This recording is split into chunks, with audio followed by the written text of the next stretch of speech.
traveling a lot recently, meaning that I've had a lot of time to read.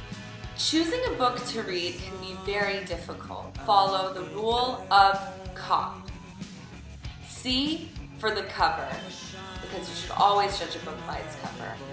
O for OPRAH.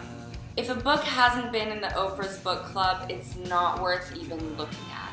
And P for price, obvi. A book should never cost more than a pair of H&M shoes. And I don't mean like Marnie for H&M, I mean like H&M. Many boys that I've dated have given me books as gifts. Because I usually date weirdos, the books are usually hella weird as well. A guy I was seeing last year gave me this book. Well, he lent it to me, but he's never seen it again. I don't really remember this book because my eyes were too full of tears while I was reading it because I was like crying over the guy that gave it to me. A guy I dated in Chapel Hill the last time I visited gave me this book by Freud. I assumed it was going to be about sex, and it turned out to be about government or something, which is like, who cares? I watch The Daily Show when I want to.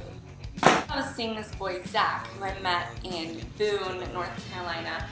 And one summer after visiting him, he gave me The Road. I cried my ass off all the way back to Milan, which I guess prepared me for my life here. Zach's friend, Matt, is a guy I was also dating that summer in North Carolina. And he also gave me a book called Lolita, which I'm sure all of y'all have heard of. I actually couldn't finish this book. There's like 20 pages left that I haven't read. Why can't older girls be with younger guys sometimes? Chuck Palahniuk, whatever, he always does like really great twists in the end of his books that you can't expect. So every story is basically like an episode of the OC.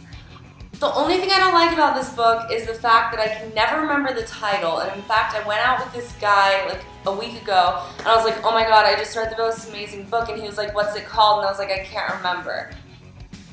What's the point of even reading if it's gonna make you sound like an idiot? David Sedaris is really lols. He recently wrote this book about like animals, like as if animals were like humans. So obviously it's really depressing and it kind of makes me hate squirrels. Scott Fitzgerald, Tender is the Night. It's about this young girl, this young starlet who falls in love with a married man, Avi. The married man loves her too, but his wife is totally psycho, like she's one of his mental patients because he's a psychiatrist and blah blah blah, and they have kids and it gets complicated.